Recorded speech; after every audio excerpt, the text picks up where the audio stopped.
Welcome to Real Estate in Real Time. I'm Woody Zimmerman here with Mark Skabowski of Remax Lakes, and welcome to the show. Here we are, morning. Good morning, and here we are. Fall is officially here. It is officially here.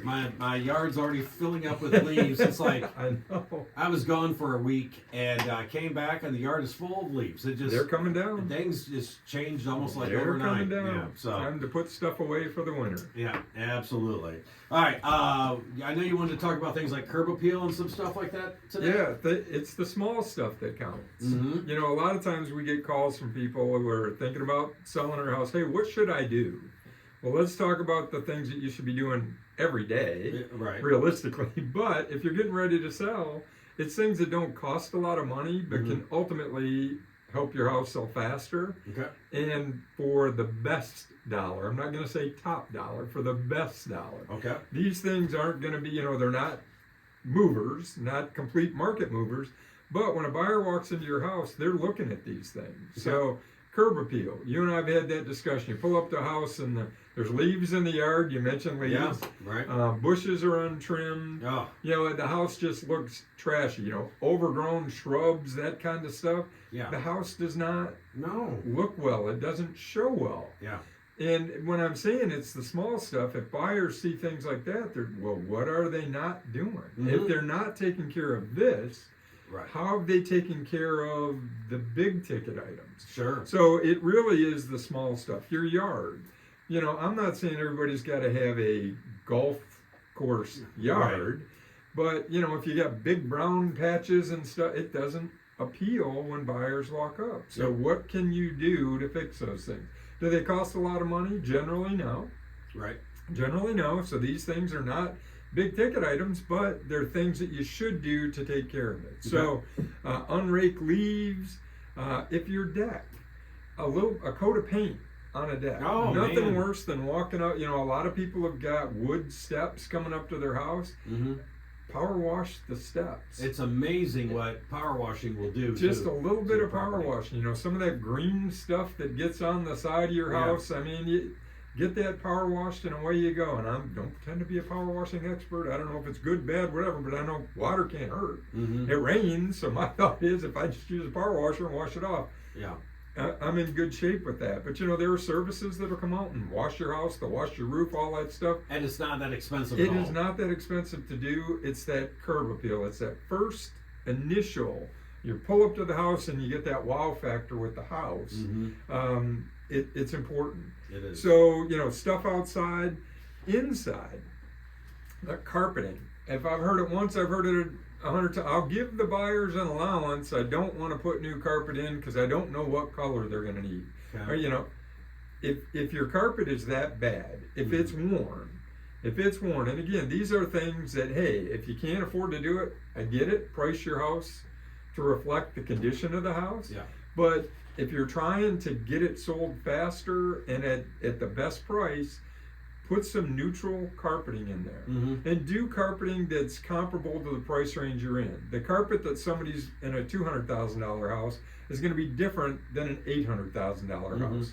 Right. You don't go to and get bargain basement, threadbare carpeting Right. in an $800,000 house. It's going to reflect poorly. You're probably better off leaving the worn carpet, Mm-hmm. realistically, than putting junk in an $800,000 house. Right. But go with a neutral color and be done with it. And flooring carpeting is not that expensive. It really is not. There are deals out there that you can get, so it's really not that expensive to improve the look of your home. To improve the look of your home and ultimately help it sell faster Yeah.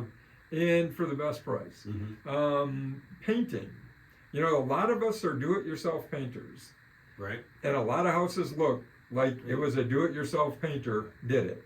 Yeah. And my grandpa was a painter. I don't know how many years, but he was a retired painter. Okay. He was skilled in his trade. I used to go to work with him, so I know what it looks like when somebody does it right. Yeah. All of us know what it looks like when somebody does it wrong. Absolutely. When you've got paint splashed on the trim, Yeah. if somebody has painted a wall and the rollers hit on the ceiling, Yeah. and you've got that color on the ceiling, Yeah. it looks like a do-it-yourselfer. Buyers think, what else did they do it yourself on? Yeah. So, take time, tape it. Yeah. Tape it. My grandpa always cutting it in. You got to cut it in. You got to cut it in right. Cutting it in is the hardest thing to do ever. Which is why my wife does the cutting. Yeah. I do the big ticket stuff. Right. I do the rolling. I mean, I can roll with the best of them. Oh, sure, yeah. I can roll with the best of them. Yeah, that's But the easy part. cutting in, I don't Yeah. have the patience for it. It's tough. So It my is wife worth does it. Yeah. That we're a team when it comes to painting. Yeah. If you can't Cut do it in, yourself and you're gonna leave sloppy paint, you're better off not painting. Yeah. Mhm. Is the point. Yeah. Because you get people, oh, I want to do it, and it looks nasty. It Mhm. looks nasty. That's Yeah. what buyers think. Their eye goes directly to it. Yeah. You open the door, you look up, and there it is. Yeah. And then they're thinking, what else went on it? So just do it. You can do it yourself. Just do it yourself right. Mhm. YouTube is your friend. Oh, yeah. There's a lot of information about how to do all of this stuff. You Tons. know, Yes, those you're things right. and do it. So, outdated fixtures and hardware, if you've still got brass fixtures in your house, Mhm. 1980s, 1990s, those are the easiest updates to do in your kitchen, your Absolutely. poles. $3-4 a piece, you can go to Lowe's and you can change those things Yeah, out. absolutely. They will completely change the look of your kitchen. I'm not saying you got to do your entire cabinets, just change the poles, Mhm. and you'd be surprised what you get out of there.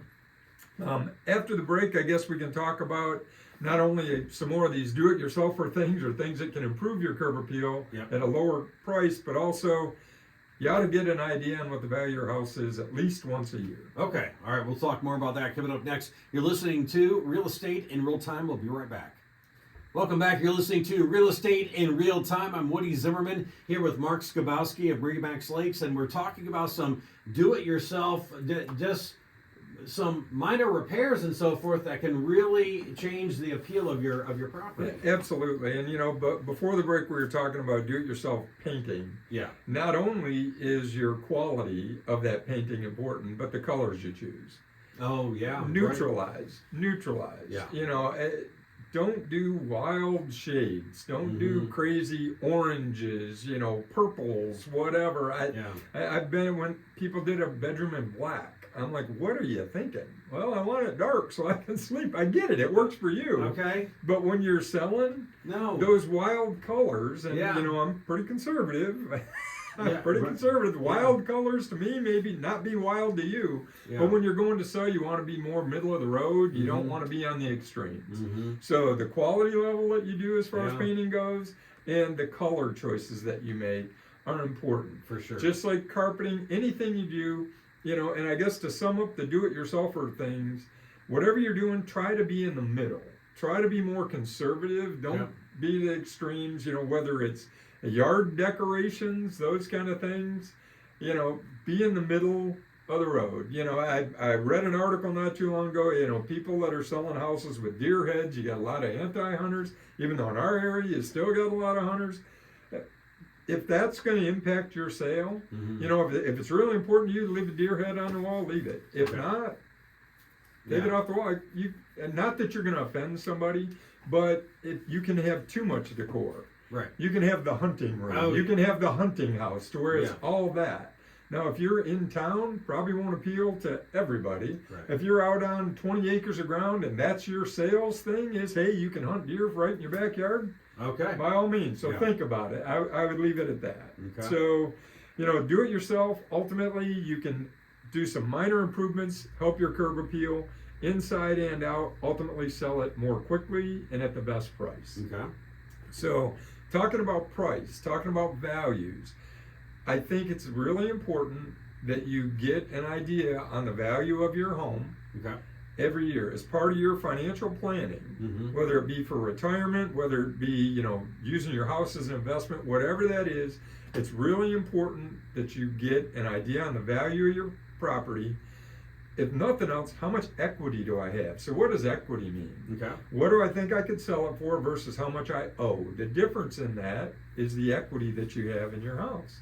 And it's surprising, a lot of people, given the house pricing over the last 3-4 years, home prices have gone up about 50-some%. We were talking off air before we came on, going back to 10 years, Yeah. home prices have doubled. They have.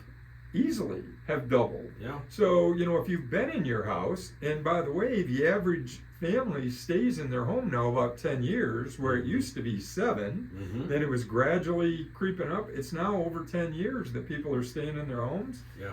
You could have some untapped resources on your single largest investment, Mm-hmm. which for many people is your home. Yeah. So it's important that you know what that value is. How can you get that? How can you get the value? Well, you can go to Zillow. And as we again talked about off air, we kind of compared our homes and the neighborhoods we're in. As I've said for years now, Zillow can be very accurate in areas where the homes are similar size, similar age, all constructed about the same time, quality levels. Their prices, they're going to be reasonably accurate. I'm not going to say totally, but they're going to be in the ballpark. Yeah. If you're a lake property or if you have a unique property, Zillow is not going to be very accurate. Because in my opinion. It's an algorithm. It's an algorithm. It's a computer program that gets plugged in that says, here we go. I don't know the factors that they pull, but I don't think they're that accurate. Again, this is 20 years of looking at these things, Yeah. looking at what Zillow does, and some are accurate, some are way off scale. Okay. So how do you get that? Local. Contact an agent, develop a relationship with an agent. There's nothing wrong with saying, hey, do you mind coming and doing a CMA on my house? Now, be honest, I'm not selling today. Mhm. I'm just trying to get an idea on the value of my home. Yeah. And most agents are going to say, okay. I personally don't charge anybody for it. Okay. Now, I don't want it to be my full-time job doing CMAs Right. for Yeah, people. Yeah. Right? And you, when you ask for that, need to be understanding, hey, I'm not charging you for this. I'll get it to you. I'm not going to take a month. But I can't drop of the hat, come today, walk in the door and give you a price on your house. Okay. But beyond that, it's important that you know that value. Mhm. If nothing else for financial planning purposes. Mm-hmm. Myself getting close, hey, what do we have in our retirement plan? Our home is part of that retirement plan. Oh yeah, for sure. And as we talked again off air, net worth, how do you determine your net worth? Your home, that asset is part of your net worth. Yes. So reach out to somebody, get an idea. If you're comfortable with what Zillow throws out there, go to it. Okay.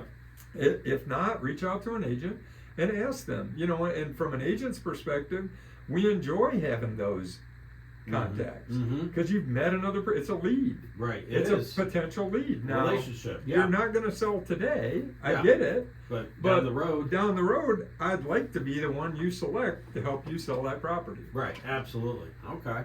All right, yeah, this is all very, very good information. So if you'd like to continue this conversation with Mark, make sure you reach out your contact info. Sure. Website, skabowskiteam.com. Phone numbers, 574-527-0660. Can always email me, mark@skabowskiteam.com. All right, very good. Make sure you reach out if you have any questions. Also, look for our mugs on TV or on YouTube. YouTube, Real Estate in Real Time. All right, very good. You've been listening to Real Estate in Real Time. Have yourself a wonderful weekend.